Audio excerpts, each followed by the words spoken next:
What if I told you the world is designed to keep you weak? Carl Jung believed society secretly rewards your fragility, your fear, your silence. Not because it cares about you, but because it makes you easier to control. Once you see how this works, you'll never look at yourself, or the world, the same way again. Carl Jung warned of something most people refuse to see, a truth hidden in plain sight, a truth that explains why you feel powerless, even when you try to do everything right. He believed that modern society does not simply tolerate weakness, it quietly rewards it. Look around. The world praises the obedient student who memorizes, but never questions.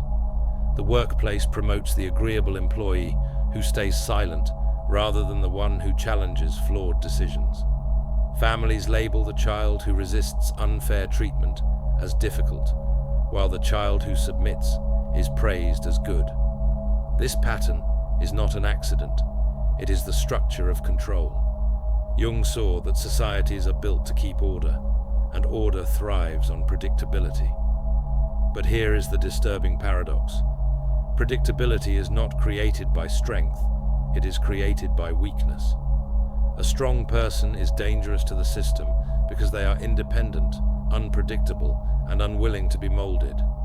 A weak person, however, will bend. They will follow rules, even unjust ones, in exchange for acceptance. And when weakness becomes the easier path, society responds with approval, rewards, and comfort. The cycle repeats, generation after generation. You are taught that obedience equals virtue, that silence equals maturity, that compliance equals wisdom. But what if this is not wisdom at all? What if it is carefully disguised submission? Jung's concept of the persona, the mask we wear to fit into the collective, explains how this happens. From childhood, we are trained to put on masks that make others comfortable. We hide anger because it disrupts peace. We hide ambition because it threatens others. We hide individuality because it breaks conformity. And every time we bury another part of ourselves, the mask is rewarded. Teachers smile, bosses nod, parents relax. You are accepted not for who you are, but for how well you can play weak. Jung believed this system is so subtle that most people never even notice it. They confuse the approval of others with real success, mistaking applause for growth. They live entire lives seeking rewards for shrinking, never realizing that the prize they win is a cage. The tragedy is that weakness feels safe.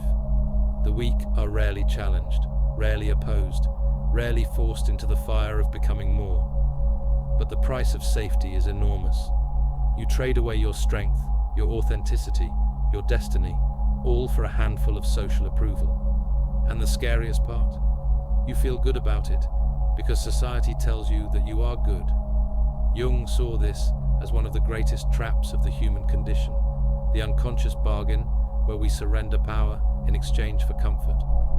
He believed that until you see this pattern, until you recognize how weakness is not just tolerated but rewarded, you will never truly be free.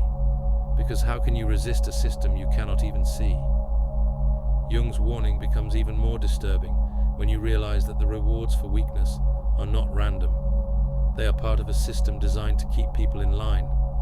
Think about the student who refuses to question authority. They are praised as disciplined. The employee who works endless hours without complaint is labeled dedicated. The partner who ignores their own needs to maintain harmony is called loving. Each of these roles looks virtuous on the surface, but Jung would have seen them as masks.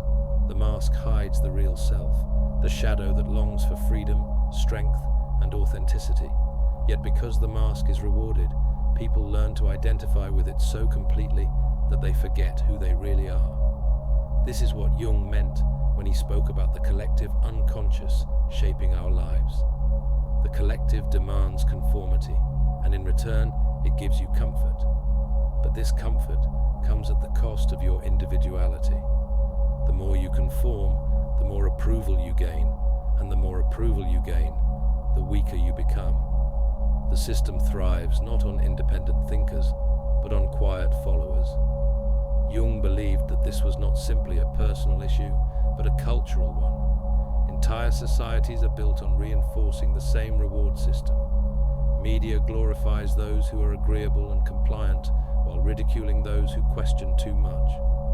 Schools design curriculums that test memorization, but discourage deep exploration. Workplaces reward loyalty to the system more than originality of thought. Families unconsciously teach children to maintain peace rather than to confront uncomfortable truths. Every part of society, from the smallest unit to the largest institution, plays its role in rewarding weakness. The result is a population that feels good about being powerless. And this, Jung realized, is the most effective form of control. Because when weakness feels like virtue, no one resists it. You tell yourself that you are being good, responsible, even moral, while in reality, you are surrendering piece by piece. The approval you receive becomes addictive, like a drug. You chase it in school, in work, in relationships, in every corner of life. And without realizing it, you build your identity around the rewards of weakness. Jung warned that this addiction creates a cycle of dependency. The weak person cannot imagine life without the approval of others. They live for the smile, the nod, the pat on the back, never noticing how their true self withers in silence. This is why he called the collective both necessary and dangerous. Necessary, because society cannot exist without shared rules. Dangerous, because those rules reward submission and punish authenticity. Jung saw that the human spirit is caught in this tension, pulled between the need to belong and the need to be whole. And as long as the rewards of weakness outweigh the risks of strength, most people will choose to remain comfortably powerless. Jung's terrifying insight was that weakness becomes invisible once it is rewarded. You no longer recognize it as weakness, you believe it is virtue. A society that teaches obedience as goodness and silence as wisdom creates people who willingly suppress their own strength. The tragedy is that this suppression does not erase power, it only drives it underground. The anger you hide becomes resentment, the ambition you bury becomes despair, the individuality you silence becomes emptiness. Society claps as you wear the mask, but inside you feel the cost. Jung believed that only by confronting this hidden system can you begin to see how much of your life has been shaped by rewards that keep you small. The first step is awareness, the courage to admit that approval is not always a sign of truth. Because once you see how society rewards weakness, you can begin to resist the mask and rediscover the self beneath it. Carl Jung believed one of the most powerful traps holding people back is the illusion of safety. From the moment you are born, society whispers the same message. Stay quiet, stay comfortable, stay agreeable, and you will be safe. But Jung warned that this promise of safety is a lie. It is not protection, it is a form of imprisonment. When you avoid conflict to maintain peace, you are praised. When you suppress your anger to appear mature, you are rewarded. When you stay in a job that drains you because it is stable, people admire your responsibility. But beneath this applause lies a deeper truth. You are not safe, you are stuck. Jung understood that the human psyche craves growth, and growth always requires risk. The problem is that society has inverted the meaning of risk and safety. True safety comes from becoming whole, but wholeness demands facing discomfort. Society, however, rewards the opposite. It tells you that comfort is safety, and discomfort is danger. This illusion keeps you trapped in patterns of passivity. You choose the job that feels secure instead of the path that calls to you. You choose the relationship that avoids loneliness instead of the one that challenges you to grow. You choose silence instead of honesty because silence earns approval, while honesty risks rejection. Every one of these choices feels safe in the moment, but Jung would call them unconscious compromises. The more you make them, the more you lose contact with your authentic self. The illusion of safety works because it plays on your deepest fears. The fear of being alone, the fear of failing, the fear of standing out. Society knows that if it rewards you for avoiding these fears, you will stay small without even realizing it. And here is the terrifying part. This illusion does not feel like weakness. It feels like being responsible, like being wise, like being good. Jung saw this everywhere. People living what looked like successful lives while feeling a hollow emptiness inside. That emptiness was the cost of chasing safety instead of truth. The irony is that by clinging to safety, people become more fragile. The muscles of resilience, risk-taking, and authenticity atrophy. And when real challenges finally arrive, they collapse. Jung believed this is why so many people suffer crises in midlife or break down under pressure. They have been trained to avoid risk for so long that when life demands it, they have no strength left to face it. The illusion of safety did not protect them, it weakened them. Jung taught that the greatest danger of the illusion of safety is not just what it prevents you from doing, but what it convinces you to never attempt. People tell themselves they are not ready, that they will try later, that they are waiting for the right moment. But the truth is that the right moment never arrives, because the system keeps rewarding delay. Each time you choose the safe path, you are praised. Each time you sacrifice your own desire to maintain stability, people applaud. The comfort becomes addictive, and soon, years pass while you tell yourself you are being wise, when in reality, you are being controlled by fear disguised as responsibility. Jung argued that this is why so many people live lives that feel inauthentic. They mistake avoidance for maturity, suppression for strength, and conformity for wisdom. The illusion works so well because it hides in plain sight. You believe you are making choices freely, but those choices have already been shaped by an invisible hand, the need for safety. Jung believed that true safety comes only from integration, from becoming whole, from embracing both light and shadow within yourself. That process is never comfortable. It requires speaking truths others don't want to hear, leaving environments that drain you, and admitting when you have betrayed yourself for the sake of acceptance. It requires walking into the fire of discomfort so you can come out stronger.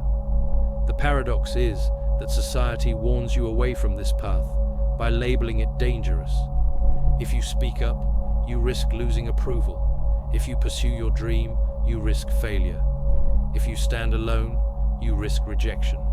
But Jung would insist that these risks are not dangers.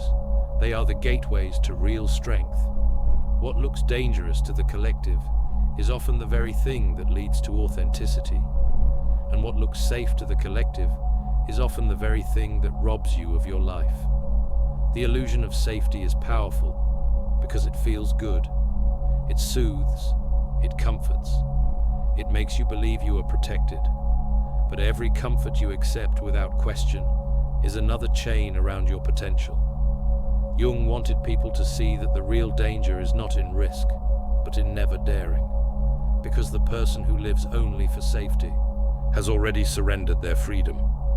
To resist the illusion, you must see it clearly for what it is, a trap disguised as kindness.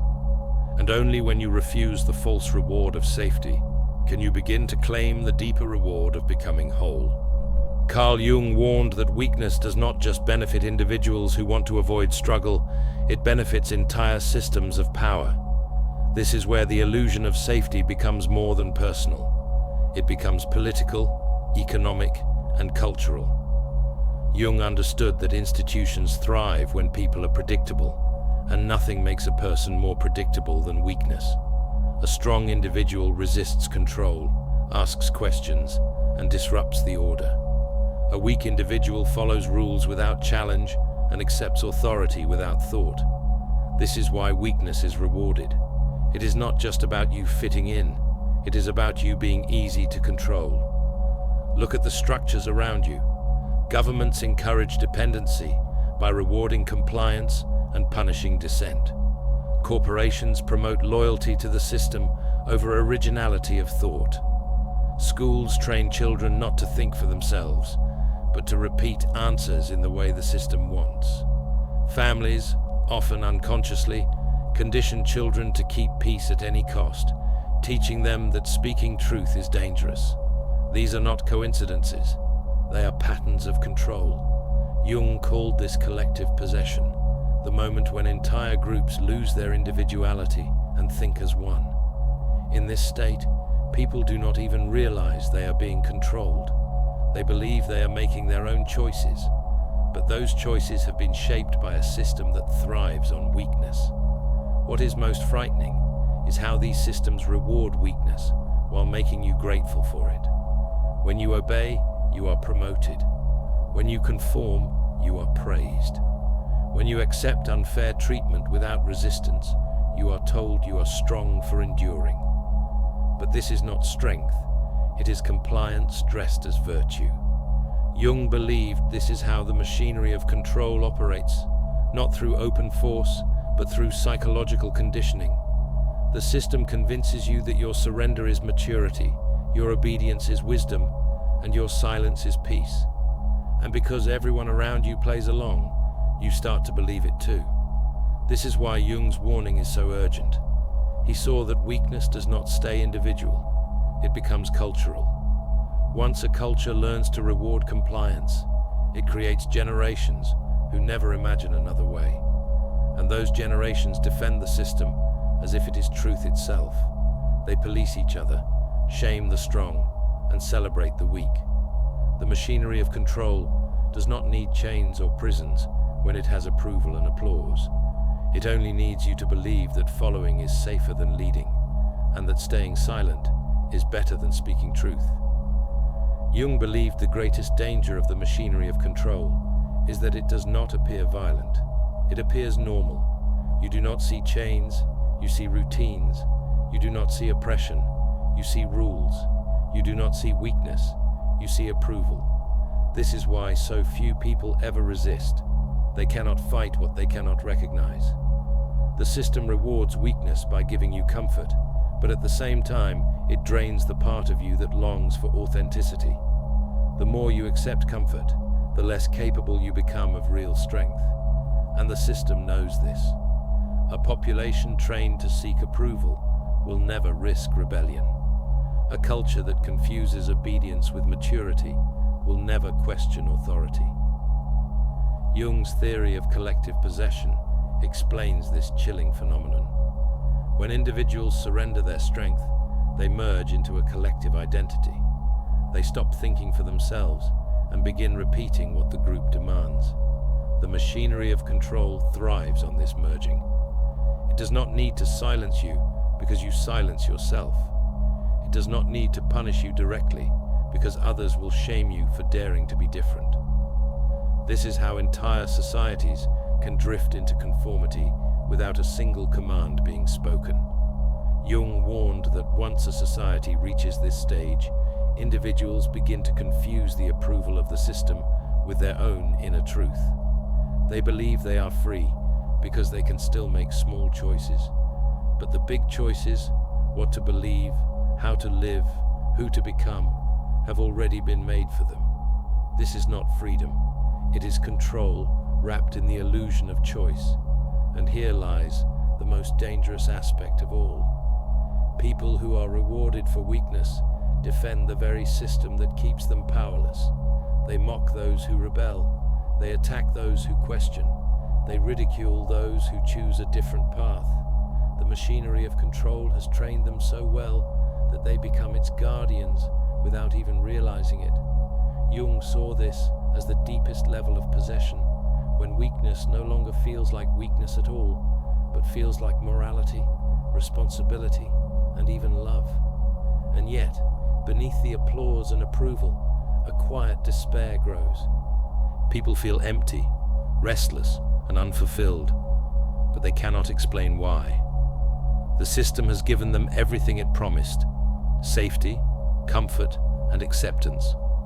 But it has taken away the one thing that matters most: their strength to live authentically. Jung's warning echoes through time. The machinery of control does not need to crush you with force. It only needs to convince you that your own weakness is virtue. And the longer you accept that reward, the deeper the system grows its roots within you. Carl Jung warned that if society rewards weakness, then it must punish strength. And this is exactly what happens. The very qualities that could set you free, courage, ambition, independence, and raw authenticity, are twisted into flaws. From childhood, you are told not to be too loud, not to be too demanding, not to stand out too much. You are taught that anger is dangerous, that desire is selfish, and that confidence is arrogance. These messages bury your power deep inside, pushing it into what Jung called the shadow. The shadow is not evil. It is the container of everything you have been told to hide. It holds your unexpressed energy, your forbidden emotions, your denied ambition. But because society fears these qualities, it convinces you to fear them too. And when you fear them, you repress them. This is how strength becomes weakness, not by disappearing, but by being forced underground, where it turns against you. Jung observed that repressed strength does not vanish, it mutates. The ambition you were told was bad becomes quiet envy. The anger you were told was wrong becomes silent resentment. The confidence you buried becomes insecurity. Each strength, twisted by repression, transforms into poison. And yet, here is the cruel irony. When you bury your strength, society applauds. You are praised for being calm, when in truth you are numb. You are rewarded for being humble, when in truth you are afraid. You are called kind, when in truth you are too scared to speak your truth. This is the punishment of strength. Every time you try to express it, you are shamed, and every time you hide it, you are rewarded. Jung saw this cycle everywhere. It explains why people live in quiet frustration, never fully satisfied, never fully alive. Their shadow waits, pressing against the walls of their masks, demanding to be acknowledged. And Jung warned that what you repress eventually returns with force. The longer you hide your strength, the more violently it erupts when you least expect it. Outbursts of anger, sudden breakdowns, reckless choices. These are not random failures of character. They are the shadow forcing itself into the open. Jung believed that strength buried in shame will not stay buried forever. The shadow is always waiting, always pressing, always demanding to be seen. The danger is not that you have these powerful energies, but that you do not know how to use them. Society has left you untrained, unprepared, and afraid of your own potential. And this, Jung believed, is one of the most tragic punishments of all. Jung believed that the shadow is not something to destroy, but something to integrate. The very qualities society teaches you to reject are the ones you need most in order to live authentically. Anger, when faced consciously, becomes the power to set boundaries. Ambition, when accepted, becomes the drive to create and achieve. Confidence, when owned, becomes the ability to lead without apology. But because society punishes these traits, most people never reach this stage. They continue to believe their strength is dangerous. They continue to bury it, hoping for approval. Jung warned that this leads to a life of quiet suffocation, where the strongest parts of you are locked away and only the mask is allowed to live. Yet beneath the surface, the shadow grows restless. Jung often wrote that what you deny in yourself will eventually control you. This is why people who seem endlessly agreeable sometimes explode in destructive ways. It is why the humble may secretly resent others, why the calm may suddenly lose control.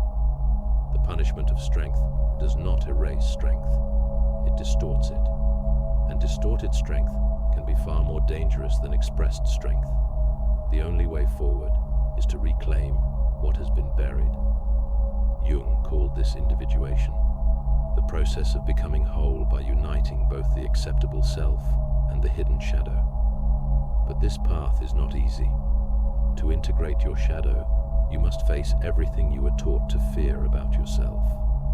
You must admit that you have power, that you have ambition, that you have desires that do not fit neatly into society's rules. You must learn to carry your strength without shame.